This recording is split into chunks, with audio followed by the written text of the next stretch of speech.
Good evening, everybody. This is Fred Passman, and I welcome you to the 29 June 2023 edition of the Naval Order of United States Continental Commanderies Maritime History Virtual Lecture Series. I know many of you are well aware of the Naval Order and our history. For those who are our guests and visitors, I just want to note that the Naval Order is the United States' oldest hereditary, exclusively maritime focused society. Our mission is to promote, protect, preserve, and expand our nation's understanding of our maritime history, and to do so through means that build camaraderie amongst our companions. We have 19 local commanderies, and Continental is the odd duck in that we are a global commandery that services companions who do not live in areas close enough to any of the local commanderies. This evening, our guest speaker will be Professor Sarah Paine. She is the William S. Sims Professor of History and Grand Strategy and Policy Department at the U.S. Naval War College. She's been at the War College since the turn of the millennium. That's 2000. For those of you who don't know what a millennium is, and she has taught on topics as varied as the life of Mao Zedong, World War II, the Chinese Civil War, Russo-Japanese War, the Korean War, Vietnam engagement. Are we allowed to call that a war now? The Cold War. And during the period of her research, she spent more than 8 years abroad, really culturally immersing herself in Australia, China, Japan, Russia, Taiwan. Her publications are numerous, and they address various topics having to do with the relationships amongst these nations and naval strategies and operations. There's more on the website. Her full biography is there. And at this point, I want to welcome Sally aboard. Good evening, Professor Paine. How are you this evening? Good evening. It is a pleasure to be with you. Great to have you. Before we go into your formal presentation, so what drew you towards maritime history? Excuse me?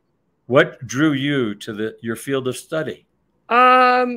2 jobs in one institution.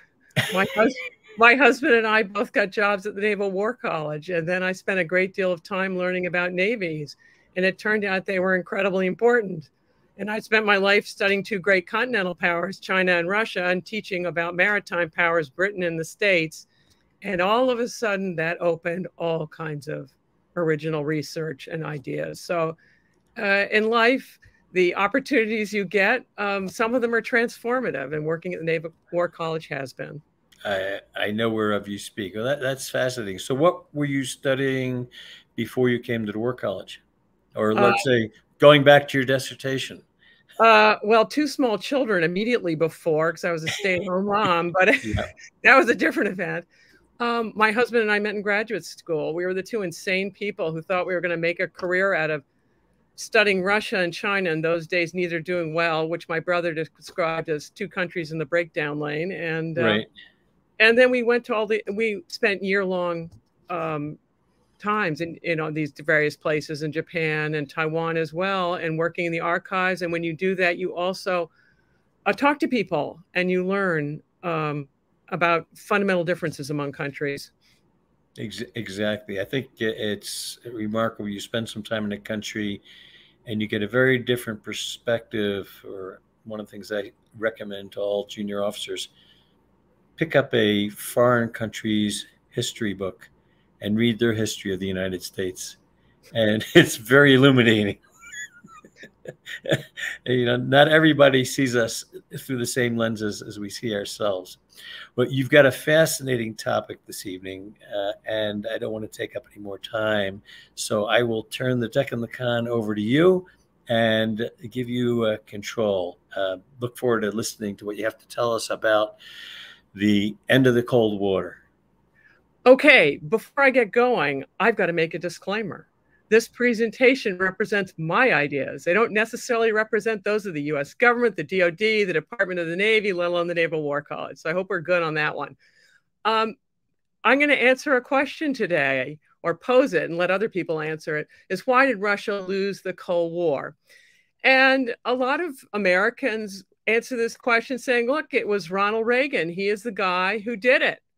And the problem with that explanation is here you see Gorbachev's and the Reagans at the Reagan Ranch at the end of the whole thing. It looks remarkably cordial gathering for that sort of explanation. But in any case, if you believe Ronald Reagan won the Cold War, he was a man of words and deeds. And here he is before Parliament. The regimes planted by totalitarianism have had more than 30 years to establish a legitimacy, but not one regime has been able to risk free elections. Regimes planted by bayonets do not take root. And then a few years later, here he is in Berlin. He's standing in front of the Brandenburg Gate, long a symbol of German greatness. It was a locked gate on the Berlin Wall when he's giving this talk. And he says, General Secretary Gorbachev, if you seek peace, if you seek prosperity in the Soviet Union and Eastern Europe, if you seek liberalization, come here to this gate, Mr. Gorbachev, open it up, tear down this wall. And who can forget his evil empire speech, which he gave to an enthusiastic group of evangelical Christians who gave up a day in Disneyland because they're all in Orlando to hear it. Reagan was also a man of deeds. He engaged in a really serious military buildup that had begun under President Carter, who had started it because of the Russian invasion of Afghanistan. And Reagan really put that on steroids and went at much more aggressive maritime patrolling strategy. He had a strategic defense initiative, and he's starting to spend more money in the military. And the Russians have a symmetric response. Beware of symmetric responses because they aren't as rich as we are.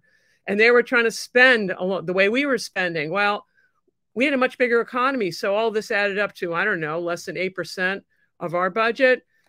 Nazi Germany, when it was in the midst of World War II, was spending up to 55%. Well, look at the Soviet Union in peacetime. If you look at their entire military industrial complex after the Cold War, they're estimating that it was 70%. That's economy busting. And I'm going to be quoting a lot of Russians this evening with you all because they've thought deeply about why their country lost the Cold War, the empire, and indeed life as they knew it. And here's Valentin Fallon. He was the Soviet ambassador for West Germany for a number of years.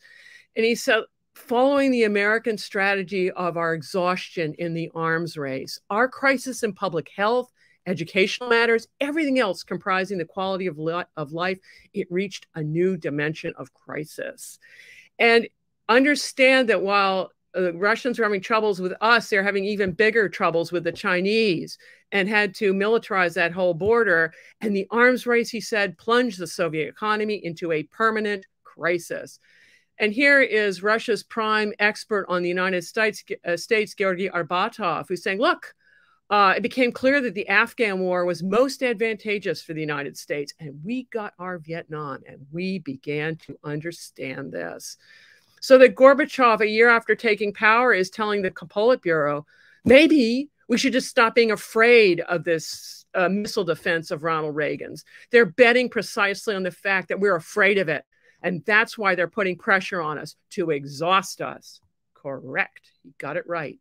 So some would argue that the U.S. victory in the arms race guaranteed victory in the Cold War. So go Reagan. But I'm going to present a whole variety of counter arguments. So I've got the thesis here. It was Ronald Reagan who did it. And now I'm going to give you a whole series of first starting with external explanations, what other people did to the Soviet Union, and then internal explanations, what suboptimal things the Soviets were up to.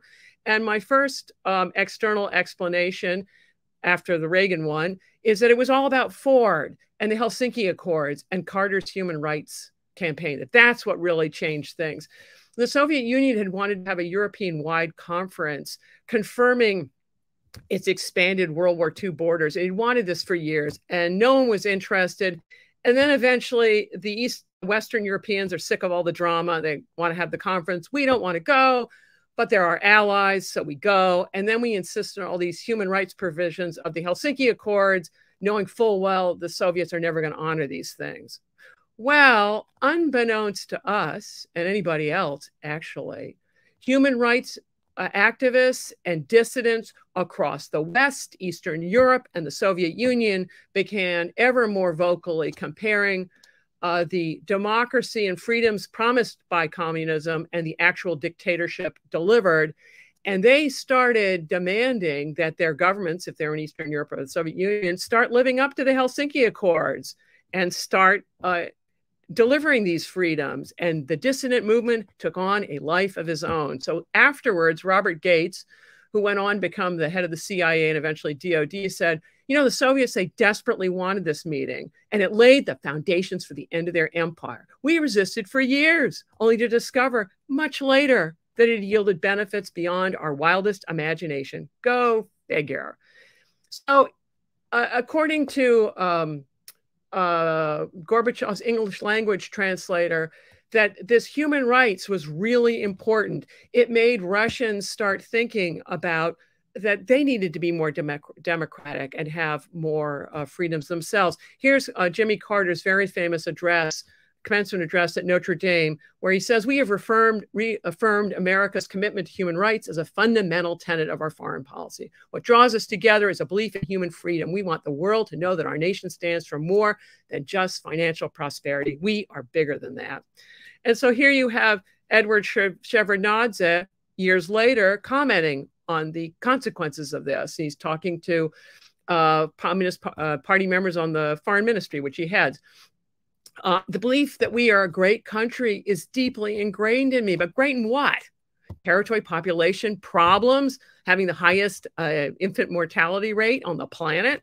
Or it's not easy answering the questions, who are you? Who do you wish to be? A country which is feared or a country which is respected? A country of power or a country of kindness? Vitaly Ignatyenko, a Russian journalist who covered both the rise and the fall of Gorbachev, believed that the Soviet Union fell apart because you just can't create a union on an undemocratic ideology. And the career diplomat Oleg Grinievsky agrees that, look, communist ideology is associated above all with the Soviet Union, and its rejection created a vacuum. And this is what determined its ultimate fate. And Boris Yeltsin, he is Gorbachev's successor.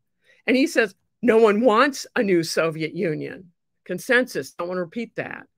So some would argue it's not about Ronald Reagan at all. The Cold War turned out as it did because the human rights clauses of the Helsinki Accords and Carter's subsequent human rights campaign that destroyed the communist belief in communism. Okay, another president, another counter argument. Others would say nonsense. It turned out the way it did. It's all about Richard Nixon. He played the China card. And others would say, no, it's actually Mao who played the America card. But either way, there was a Sino-Soviet border conflict in 1969 over various riverine islands. And in the midst of all this, the Soviets came to the United States and said, would it be okay if we nuke them? We said it would not be remotely okay if you nuke them. And Mao figured it out. The one that wants to nuke you is the primary adversary. And little minds think alike. And Nixon and Mao were into coordinating secret trips with Henry Kissinger off to Beijing. And then in 1972, you have Nixon's very public visit to Beijing, where the United States and China are going to coordinate to cause the Soviet Union problems. And think about it. All of these difficulties with China led to the militarization of the Soviet frontier. This is mechanized nuclear armed forces along this enormous frontier. Imagine if the United States had to pay for that kind of weaponry all along our Mexican and Canadian borders. It would be bankrupting. And yet Russia was doing this all along its European borders and now doing it with China in a much smaller economy than ours. So you could argue that U.S. cooperation with China fatally overextended the Soviet Union, and that was that. Others would argue that actually it's a combination of all of these presidents, from Richard Nixon all the way to Ronald Reagan. They're each opening opportunities that the others play with increasing dexterity. So you start with Nixon, he plays the China card, and the others played even better. And then Ford comes in with human rights, the Helsinki Accords with human rights. Carter one-ups him with his human rights campaign, and then Carter begins a military buildup that Reagan finishes. So as a result, when you get to the end of Reagan's term, the United States is negotiating with the Soviet Union from a position of ideological and military strength. For those who believe that U.S. foreign policy is woefully inconsistent, I urge you to think again. Our foreign policy is relentless. It has been based on three core principles for over a century: free trade, democracy, and the containment of communism. And members of both parties have been supporting this for an awfully long time. So one could argue that Presidents Nixon through Reagan produced the cumulative presidential effects to defeat the Soviet Union. Another explanation is forget about all the dead former presidents. The real thing is actually a military platform that just changed the outcome of the Cold War.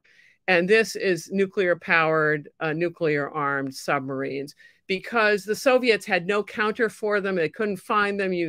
They believed that their second strike capacity, if there was a nuclear war, was no capacity, because our nuclear subs were targeting their nuclear subs, which in their home bastions. And when the Soviets are looking at all of this, here's Valery Bolden, a longtime aide of Gorbachev. He's look, the United States' most powerful strength is our naval fleet, and we can't have one because A, our geography is just not good, and B, we can't afford it. And then Marshal Yazov agrees. For the Americans, the main means for atomic attack was the fleet. So that when you have Admiral Akhrameyev, who would commit suicide upon the implosion of communism in Russia, he's visiting the United States in 1987, and he told his hosts, "We're surrounded. That's why we're concerned. We know you know where all of our submarines are, but we don't know where yours are, and that's destabilizing. You, the United States Navy, are the problem. Go Navy." His host, Admiral Trost, believed that the inability of the Soviet Union to maintain a strong defensive capability led to the end of the Soviet Union, that they just couldn't defend themselves. So one could argue the Soviet Union could not counter technologically or financially the U.S. submarine threat to its retaliatory nuclear forces, so war termination was their only solution. Okay, these explanations for why the Cold War turned out the way it did are all naval explanations. Naval spelled with an E, as in staring at one's own. They're all about what the United States did or did not do. And I'm now going to turn to some external explanations about what the Soviet Union, excuse me, these are all external explanations of what others did to the Soviet Union. And I'm going to turn to internal explanations of what the Soviets did to themselves. Clausewitz talks about war being an interaction, and that you've got to study the other side, and you've got to study the game that's going on. You cannot just be fixated on yourself. Arnold Toynbee was one of the finest historians of the 20th century, and he argued that civilizations die from suicide, not by murder. I've been talking about the murder, what other countries did to the Soviet Union. Now to turn to the suicide, what the Soviets did to themselves. Internal explanation number one: the implosion of the Soviet Empire was the cause, not the effect, of the loss of the Cold War. Everyone knows about the domino theory. Americans were all worked up about it in the 1960s and 70s. The idea was that if one democracy fell, a whole bunch of them would fall like a set of dominoes. Well, it turns out the theory doesn't apply to capitalist countries. It did apply to communist countries, because that is how they felt like dominoes.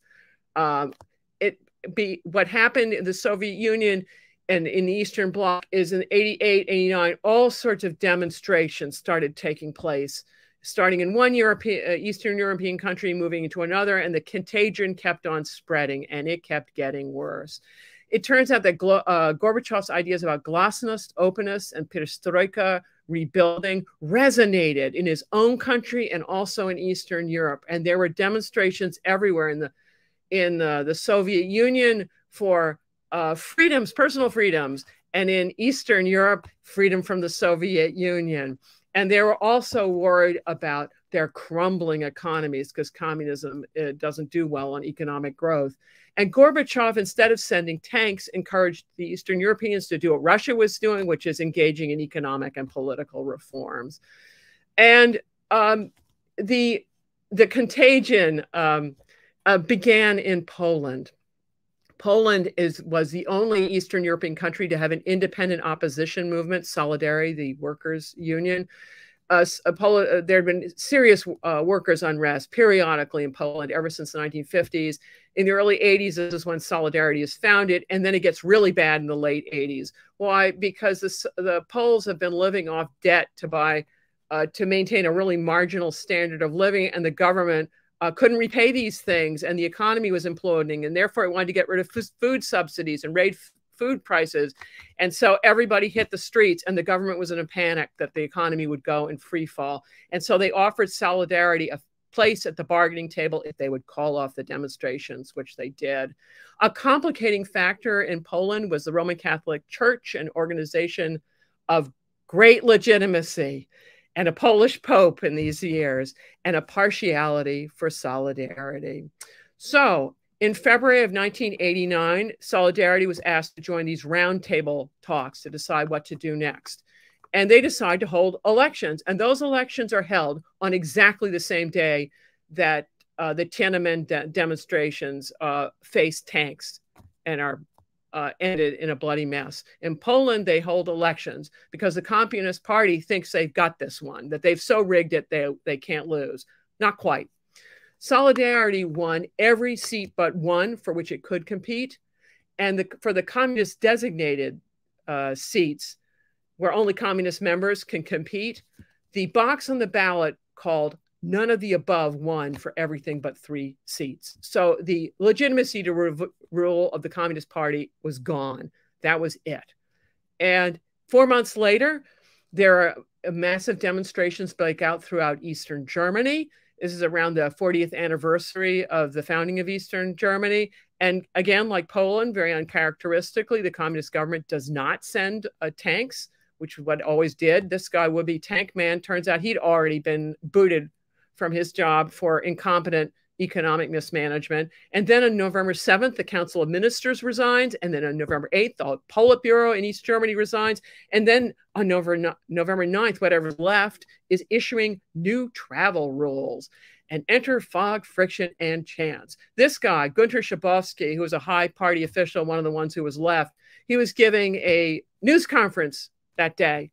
And instead of admitting he didn't know the answer to a question, he winged it. He was asked when the travel regulations go into effect. And he said, immediately. Immediately, crowds began massing at the 6 gates to the Berlin Wall. And at one of them, the border guards decided that discretion was the better part of valor, and they opened the gates. And with that, a pivotal decision, like the Polish elections, had been made. There's going to be no going back. Within the week, 9 million East Germans had visited West Germany. Within the month, 1% of the East German population had emigrated to West Germany. And Schabowski later said, we hadn't a clue that opening the wall was the beginning of the end for us. Okay, great planning. The Russians were really shocked at how rapidly the Eastern Europeans dumped them. And here's Yuri Rizhov, a scientist and parliamentarian, who said that of all our former satellites by compulsion, they cast us off as fast and as far as possible. And Anatoly Kovalyov, a deputy foreign minister for a very long time, said, and there was no confidence whatsoever concerning whom the East German army would shoot, us or the demonstrators. Same story for the Poles or Hungarian armed forces. I mean, with allies like this, if the enemy doesn't get you, the allies will. So you can make a very powerful argument that the Soviet Union lost the Cold War because unrest in the empire forced it to forfeit the Cold War. All right, here's a different explanation. It's if the satellites themselves had not been in an economic disaster zone, this sad story for the Soviet Union would not have happened. It's a different argument. So if you look at the world map circa 1960, you see all those tempting green places. They're about to become independent. And they're, generally speaking, absolutely sick of Western colonial powers and enter the Soviet Union with a program to put the West out of business. And there were many takers. Fast forward 20 years and look at all those pink places. The Soviet Union is on a roll. It's got all kinds of new friends all over the place. There's a problem for them. In the 1970s, most commodity prices tank. And these newfound friends depend on these commodity prices. So they're losing a third of their income. And then later, by the time you turn into the 80s, the price of oil starts going way down. And the Soviet Union depends on oil exports. So it could ill afford these non-performing pals who'd suddenly become a lot more expensive to have around. And then the story gets better. The Soviet Union's many nationalities also faced imploding standards of living, and they all rose up simultaneously in order to get out of the Soviet leash. And if you look at this ethnic map, if you have everybody trying to leave all at once, there are too many places to deploy the Red Army. So one could make another argument about why the Cold War ended as it did. The Soviet Union bankrupted itself in the Third World while ignoring its own internal Third World of nationalities, whose simultaneous revolts brought down the empire. Okay, another explanation is to say, look, the problem is strictly economics, that the Soviet Union had an absolutely failed economic paradigm. And that's why ultimately the whole place fell apart. And here are the economic statistics. You can look at their growth rates. They're really quite good after World War II, but then they go down, down, down, down, down. So that for the 10 years prior to when Gorbachev took power, Soviet growth rates are between 1% and 2% less per annum than those of the United States and the West. And the compounding effects of that are huge. So that by the time Gorbachev's in the driver's seat, you got tanking industrial production, labor productivity, all these things are going down. And you may ask, well, how did that happen? Well, it turns out in communist systems, lying is incentivized. So if you're running a small enterprise, medium, big, or the government itself, you lie to all of your other enterprises as to how many resources and inputs do you actually have on hand. And why? Because you can't be guaranteed in the system that you'll be getting other inputs. So the result of this is all the macroeconomic data is bad. So people have no idea what the real value of labor, capital, what are consumer preferences actually, and what's productivity looking like? No one knows. So they're misallocating capital and labor at an incredible level.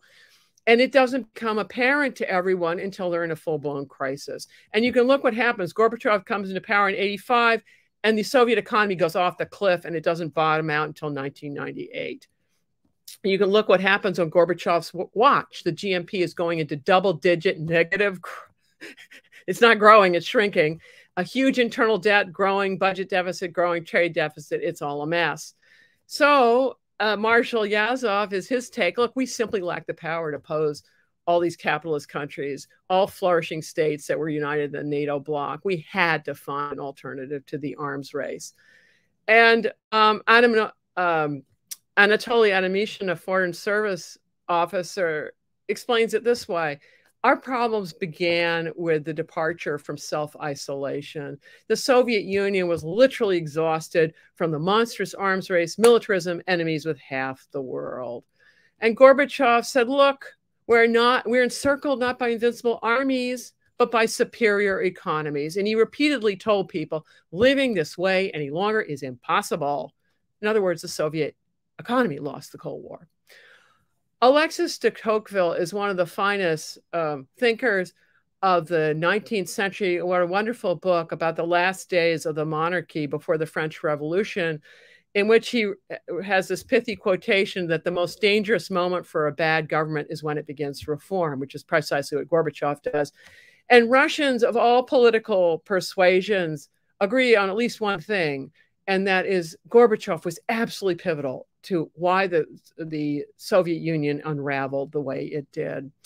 And it turns out he based his actions on certain false assumptions. One's identified here by the head of the Foreign Intelligence Department of the KGB. The thought never occurred to Gorbachev and friends that it's possible to withdraw from socialism, which is precisely what Eastern Europe did. Gorbachev's idea is you're capitalist, then you're socialist, then you're communist. Well, the East Europeans took a U-turn on that road.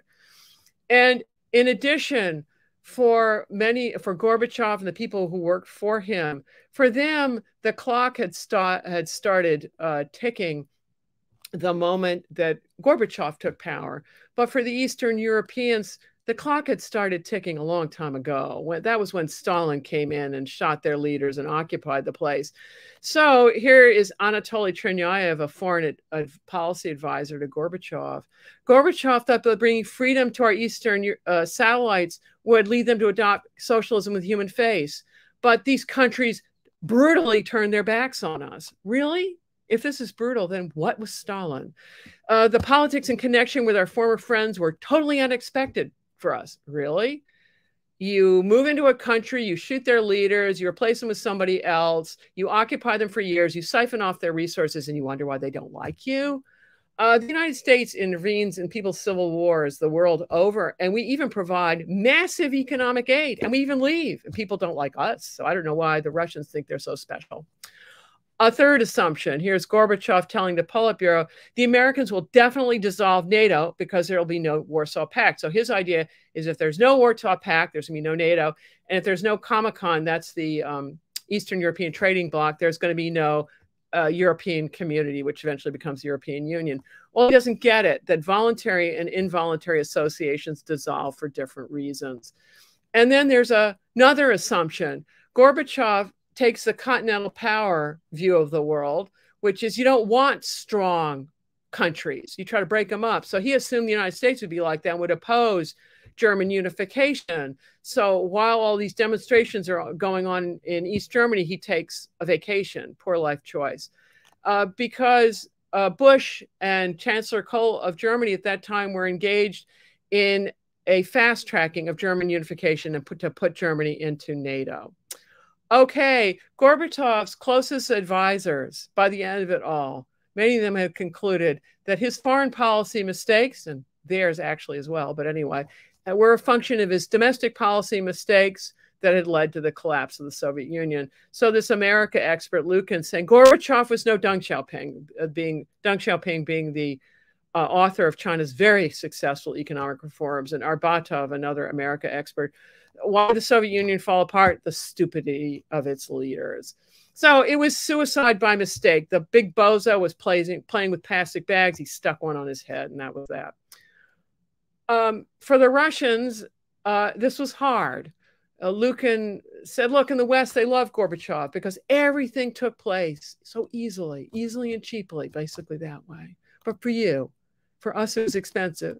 Yeah. But Stalin was even more expensive. It was time to reassess. Others would make a different argument. They'd say, look, it's not about Gorbachev's sins of commission. It's about the army's sins of omission. Think about it. Deng Xiaoping sent the tanks, and communism is alive and well in China today. So the key fault was that Gorbachev and friends should have sent the tanks to Eastern Europe and the Soviet Union itself if necessary. So the real problem, why did things turn out the way they did? It's timely tank deployments, TDD, my contribution to military acronyms, would have changed the outcome of the Cold War, but it was not to be. Others would argue, no, the real failure in leadership is not Gorbachev or the army, but this charmer, Yeltsin, who's Gorbachev's replacement. Yeltsin comes in, he removes Article 6 of the Constitution, which had guaranteed the communist monopoly of power. And after he removes it, this means you can have parties competing. And then the following year, he represents Russia and gets together with the leaders of Belarus and Ukraine, and they signed the Belovezh Accords in 1991, and they dissolved the Soviet Union. So it was suicide on purpose. They signed these accords, and that was that. All right, I'm now going to make a couple of umbrella explanations, and they're two really basic ones. One is any of the above. That the Cold War ending the way it did was inevitable, and the other is the opposite. It took all of the above, that the West barely won. So starting with any of the above, you can look at the Soviet Union's problems to make an argument, say any one of them was a time bomb, that when it went off, it was going to be over. It wasn't any particular president. It was just the whole economic mess. Think about it. The reason why the United States was against communism was because it was a brutally ineffective economic system. And by the end of it, the Soviets agreed. They didn't want it either. So here's a journalist who covered the rise and fall of Gorbachev saying, look, the main reason for the collapse has to do with the rottenness of the system.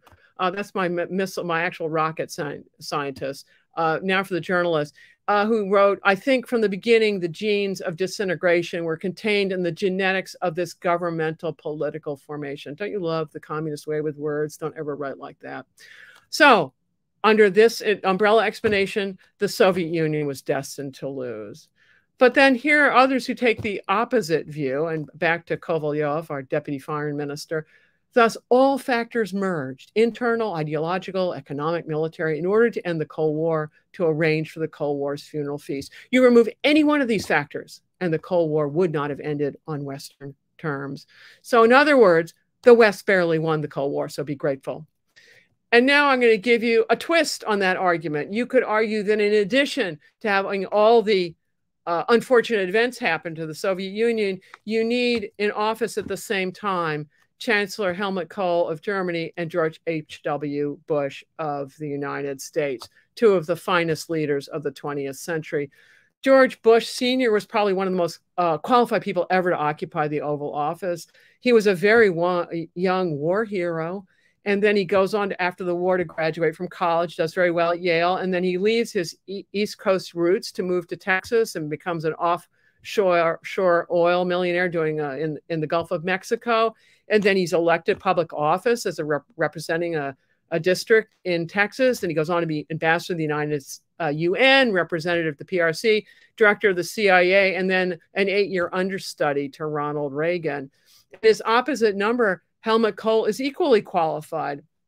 Kohl started out by getting a PhD in politics and history. He, like Bush, he goes into business, does well, and then he enters politics, starting at the local level and working his way up. So in the end, he is the longest serving chancellor in Germany at that time, ever since his very illustrious predecessor, Otto von Bismarck. He was the head of his own political party for a quarter of a century. And he came to the conclusion that he was going to buy up East Germany, one tourist at a time. Turns out the East Germans love to travel. And West Germans could always travel to East Germany, but the reverse wasn't true because East Germans, when they got out, had a habit of staying. Nevertheless, the East German government started letting more travel. And you might ask why? And the answer would be money. The West Germans paid them all kinds of money. And this was the program to let people out. And here are how the deals worked. So in 1988, East Germany eases travel restrictions, and then the West Germans start giving them a lot of money. So $500 million Deutschmarks, to getting closer to $1 billion Deutschmarks. And then Hungary opens its borders to Austria for East Germans who could already travel to Hungary. Well, now they can go straight into Austria and they're out. And West Germany gives Hungary a lot of cash, right? $500 million Deutschmarks. And then in November '89, you have Kohl with his 10-point unification program. And think about it, this is against the backdrop of all these demonstrations. And then he starts paying money directly to the Soviet Union, whose economy, as I've already shown you, was into double-digit shrinkage. And this money is essential for Gorbachev to maintain social stability. Nevertheless, the demonstrations keep on going and they get worse and worse. And this is when Kohl and Bush are looking at the world and going, we had better fast track unification before Gorbachev falls from power. And that turns out to be difficult because there are a lot of people against doing that. Gorbachev is absolutely against, he doesn't want to unify Germany, much less a Germany and NATO. US State Department experts on Germany are urging a go slow approach. Genscher, who is the foreign minister of West Germany, is really skeptical about of Germany being in NATO. And he can't be fired. Why? Because he represents a political party different from Kohl's party, and it's a coalition government, so you got to keep Genscher around. And meanwhile, Britain and France are absolutely skeptical about German unification. Why? Once Germany's unified, it's going to be the largest economy in Europe. They're going to be in second fiddle status, and they don't much like that idea. So Kohl and Bush do a division of tasks. Kohl is going to focus on reassuring the Soviet Union, and he's going to work out the financial reunification. The Soviets are thinking of, well, if you're going to reunify a place, it's going to be done by the military, right? Wrong instrument of national power. Once the whole Germanies are both operating on Deutschmarks, which are minted in West Germany, West Germany is going to control the piggy bank, and that will make all the difference. Meanwhile, Bush is going to play the diplomacy with Western allies. There are a whole bunch of meetings that are supposed to happen, and Bush is trying to delay them for as long as possible to allow reunification to progress as far as possible before giving Britain or France a chance to veto any of this. And meanwhile, both Bush and Kohl are doing tag team diplomacy much faster than Gorbachev can really react to it. And how does that work? In February, Gorbachev agrees to German unification. And now the money really flows. Kohl pays Gorbachev 5 billion Deutschmarks. And then in May, Gorbachev agrees that states can choose their alliances. That means you can decide whether you want to join NATO or not. And that means Germany's going to join NATO. In return for that, the United States offers his 9 assurances and concludes a trade agreement that Gorbachev really wanted. And then July, really busy month. The German Economic Union goes into effect. It's Deutschmark for all Germans. And this is when you have the London Declaration inviting Eastern Europe to think about NATO. And this is when the G7 summit is going to agree about fast-tracking economic aid to the Soviet Union, which is desperate. Gorbachev agrees to all of Germany in NATO. And then Germany, in return, confirms the Polish border, which is a big deal.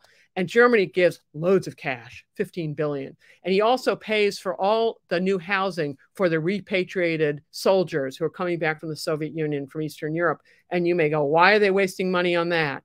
You don't want these soldiers running a coup when they get home. You want them busy running around the department store trying to buy furnishings for the new apartments.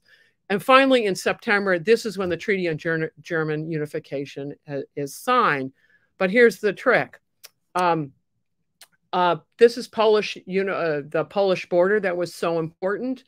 As Stalin played map games, he moved Poland far to the west. It's not the normal thing to do to a country. And so Germany lost 1/3 of its pre-war borders, and 12 million Germans were made refugees as they're being shipped back to the new Germany, and 2 million of them died. Well, Germany agrees to accept these new borders. Okay, while all this is going on, a month and a half before the German Unification Treaty is signed, Saddam Hussein takes into his head that he's going to invade Kuwait, and that's a problem. Iraq is one of the Soviet Union's most important client states, and Iraq owed the Soviet Union between $10 and $13 billion. That's a big hunk of cash for a country, a creditor that is absolutely broke. And remember that until all the Soviet troops are out of Eastern Europe, which doesn't happen until 1994, the Cold War termination is not a done deal. So the United States did a lot of diplomacy with Gorbachev, and Gorbachev was on board to get Saddam out of Kuwait. And he sends his envoy, Primakov, to Iraq, 3 different trips. On the first trip, Primakov gets all the Soviet hostages out of Iraq. On the second trip, he gets all Western hostages out. Third trip, not so lucky. He's there for the bombing. Imagine in this bombing campaign if you have Western human shields going down with every bomb dropped. Well, the Soviet Union meant that that didn't happen. However, they're doing other cooperation as well and making their own calculations. And here's Sergei Tarasenko, an aide to Foreign Minister Shevardnadze. So look, we understood the United States wasn't going to sit by and let Saddam keep Kuwait. And so you want the United States to act unilaterally, or wouldn't it be better to have the United States funnel everything through the Security Council, where the Soviet Union has its own veto? And there was a division of roles. The United States asked the Soviet Union to deal with China. And they made the point to the Chinese, hey, you want the United States acting unilaterally, or you want to funnel it through the Security Council where you have veto power? And so that's how that worked. But the Soviets had red lines. And here it is from the Deputy Foreign Minister. I advance a basic principle that we must support the territorial integrity of Iraq. It's our sacred position, i.e., there is going to be no march on Baghdad. This is why Bush called off the ground war at 100 hours. He does not want this dictator, Saddam, tanking Cold War termination in Europe. He just simply wants Saddam out of Kuwait, and once that's done, we're good enough. Now, maybe these two, Margaret Thatcher of Great Britain and François Mitterrand of France, would have liked to have Cold War termination tanked. Not to be. Mitterrand eventually came around, and he played an instrumental role in expanding the European community, which was Western Europe, to the European Union, which includes Eastern Europe as well. negotiating the Maastricht Treaty. He was instrumental in that. But Margaret Thatcher never came around. The British had given lip service that they were for German unification, but when the time came, they weren't. And Thatcher said, look, Germany will be like Japan of Europe, but worse than Japan. I'm guessing she hadn't been to Japan lately. She said the Germans will get in peace what Hitler couldn't get in the war. She wanted to maintain Red Army troops in Germany for the duration. Great, Margaret. Imagine dealing with Putin today if you have a divided Germany or even a unified Germany with Red Army troops in there and not a member of NATO. It would be a mess. And Bush and Kohl saved us from that problem. And at the end of the Cold War, Bush told Helmut Kohl, look, I'm not going to beat on my chest and dance on the Berlin Wall and brag how we won this thing. And they both were very careful not to humiliate Gorbachev because they understood if they did that, he might have fallen from power much earlier. The hardliners might have come to power much earlier. As it was, there were 20 years when Russia was basically absorbed at home as opposed to meddling with all these very weak Eastern European governments. So they had 20 years in order to integrate with the West economically, politically, and militarily. So Bush could never brag about his greatest achievement. So he was not reelected. Bill Clinton comes on in, but he will go down in history, I believe, as one of America's finer presidents. So if you ask, well, who ended the Cold War, according to Anatoly Adamyshin, a Soviet foreign service officer, well, it's Soviet Union. The Soviet Union called it off. And Edwin Meese, Reagan's longtime advisor and attorney general, agreed. He said the Cold War began because of Soviet policies, and it ended in a sense because of Soviet policies. And so the Nobel Committee agreed. They gave the Nobel Peace Prize to Gorbachev, not Bush, for the liberation of Eastern Europe. So when you're pondering this question of why the Cold War turned out the way it is, I hope you will make a more complicated answer than Ronald Reagan did it. And if you put the Navy into the context of all this, it's terribly important. But look at all the other instruments of national power that were necessary to go along with it. So with this ends my prepared remarks for you all, and I'll try to unshare my screen. That was breathtaking, fascinating. There's so much nuance that most of us, I don't think we're even aware of. So thank you so much for I felt as though I was drinking from the fire hose. And, you know, sometimes I think, well, I know a little bit about this history, but amazingly, you shed some real light. Early in your presentation, you know, you made a comment about how communist type of regimes can't persevere, and it called to mind China's 100-year plan, which, if I look at what I heard about it when it was in year 25 and I was an ensign and the briefings were still top secret, and I look at now year 75, it's, to me, it's quite disconcerting how close to their projections they continue to fall as they develop. But you made some comments about the weaknesses of their strategy as well. Can you speak to the difference between the Soviet Union's take on communist leadership and China's? Well, number one, Russia has never had a vibrant commercial tradition. Under the czars, it was all about czarist monopolies. And it goes back to the Mongols. And you can see Putin doing it and the Wagner Group doing it. It's all about doing a take. The Silk Route went through Russia, and you take it. The Russians were the tax collectors of the Mongols. And that's what they do. They go to Africa, you get a cut, you get a take. You're not actually creating wealth, you're stealing someone else's wealth. Okay, China's always had a vibrant commercial tradition. People have always coveted China's manufacturers, right? And we do today. People did, the goods changed, but that hasn't changed. For a long time, when Deng Xiaoping took power, what was necessary to help fix the economy and what was necessary to maintain communist control ran in parallel. And so they opened all kinds of things up, and the economy grows and does really well. But now they've caught up enough so that the choices are now zero sum. You either are going to keep the Communist Party monopoly on power, and in order to do that, you got your 24/7 surveillance state, And you're going to, in order to justify that, you're going to be enemies with the world, et cetera. And you're going to be cutting down on people's connectivity with the world, or you're going to open it up and say, you know, we need to do a multi-party system. And Xi Jinping has chosen. And you can look, he makes every bad choice there is. You can just sit there and go, okay, what's the next stupid one you're going to do? And for him, it'll keep him in power. And it may keep the communists in power for a long time. But their growth rates are tanking. The Chinese are not having children now.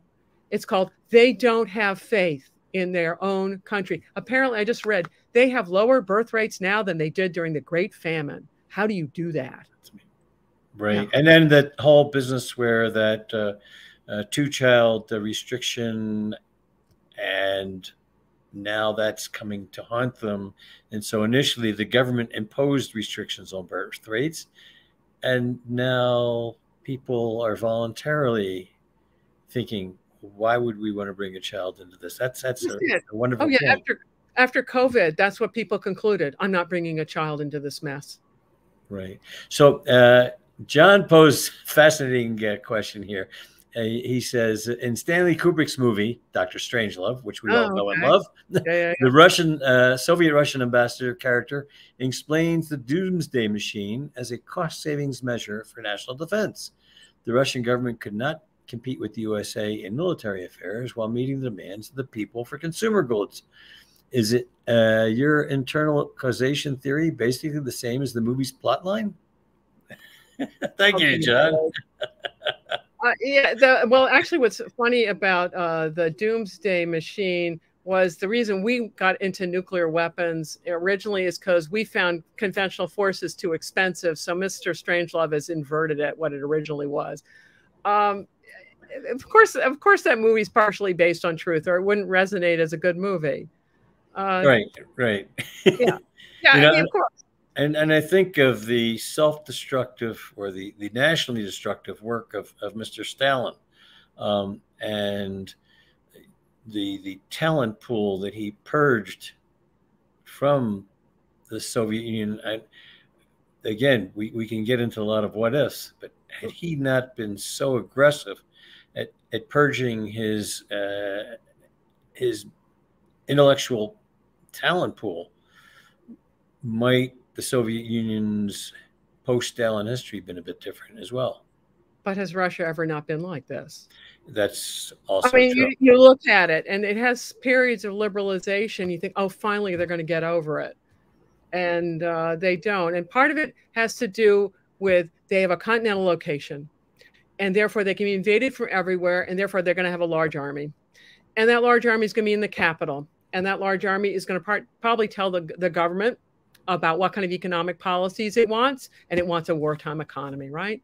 So so the security fears are real, and it's only with the advent of the Industrial Revolution where you can have compounded growth if you trade with people instead of shooting them up. And the Russians haven't come around, and nor have the Chinese come around. That's right. And you look, we have two large borders, not nearly as large as the Soviets' land borders. And we, by and large, at least since the 1920s, chosen trade rather than militarization of our borders. On the southern border, we had some rough edges up until the, let's say, till the first third of the 20th century. But Canada, for at least the past 175 years, it's been strong trade relationships. Broaden it to the West. Think about Germany and France. They used to be at each other's throats forever. And we have come to, and also Korea, and think about who our allies are. We've all come to terms with it. If you want to destroy wealth, the fastest way there is go to war with somebody. And the way to really do it is just trade. You have these rules. You don't like the rules. You go to the UN and you start negotiating with each other, et cetera. That is the way that produces wealth on an unbelievable scale. And you look at Putin's giving you a lesson of the alternative. He has destroyed so much wealth. Whatever, if he wins, he was going to get embers, right? I think that goes right to the next question was posted. To what extent is the obvious technological superiority of Western weapons in the first Iraq War instrumental in convincing Soviet leadership that they couldn't compete militarily with the West? I think it was a big, I'm sure it was a big piece of it, but by the time that happens, the Cold War is already over. Think about it. The Gulf War is happening as everything's imploded. So, but it's China who reads that one and goes, whoops. And we need to get all these weapon systems in. That's China's lesson, is that we need to work on all this. The real lesson is you're much better squabbling with each other at the UN than doing these other things. These other things, the most inefficient way to solve a problem is to go to war with somebody. On the other hand, if someone goes to war with you, you're stuck, which is where the Ukrainians are. Right. And following up with that, then, Soviet Union collapsed pre-internet. And of course, we had Radio Free America and other ways of getting communications that way. And we grossly overestimated Soviet Union's capabilities. Almost hysterically sometimes. And then once they collapsed, we said, oh, it was, a mulligan. How important was the imperfect flow of information across the Iron Curtain in Soviet Union's collapse? I think what's really, let's flip it around. I think for dictators, they've got to monopolize information, or they got to, like Putin, to stay in power right now, he needs more information than the people who might want to out him. This is key to dictators. And so this was a problem for the Soviet Union when there was Radio Free Europe that's coming right on in, and people would listen to it and they go, yeah, this sounds much more plausible than the nonsense we're being fed. So the information is key, and Putin has been excellent at manipulating it. He's really good. Russians really understand the jealousies of other people.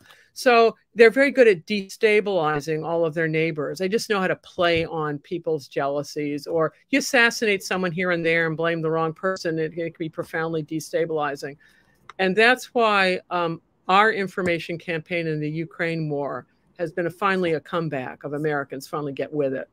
Right. We disbanded all of that with the end of the Cold War. We had a very robust information campaign out there, but then we got rid of it. Meanwhile, the Russians were doing RTV for the last 10 or 15 years, and we were just fat, dumb, and happy. And now we realize, whoops. So, but we're back. Yes, it's a slow learning process. And, I call that engagement, our tar baby engagement from the very outset, that there was no way for us to go into Iraq and extricate ourselves unless we were planning on another Marshall Plan type long-term commitment. Marshall Plan is about rebuilding states that had already had modern economies. If you're getting into Iraq, you're talking about building something that had never existed before. Also, there's another key. Iraq and Afghanistan are continental positions. They have all kinds of what I would call veto players. What's a veto player? They may not be able to win, but they can prevent you from winning. Right. And if you've got Pakistan and Iran and whoever else is out, Russia out there, they're going to keep it churning forever. So it won't be the fault of your development program. It's just not going to happen when you've got veto players all around. But you need to be smart before you go in to look at the map. Absolutely. Well, again, Professor Paine, I want to thank you for a fascinating hour. We're coming up to the top of the hour, and I just want to spend the last couple of seconds letting everybody know that our next virtual lecture will be on the 20th of July, same time. We'll start promptly at 1900, and we'll have retired Captain Michael Tilley, United States Navy retired, also former Attorney General of the state of Hawaii. And about to sneeze. Excuse me. And discuss the Spanish having discovered Hawaii, not Captain Cook. So we look forward to another fascinating, exciting lecture next month, and hope we have the same kind of. We had actually a tremendous turnout this evening. So thank you once again, and that will conclude our broadcast.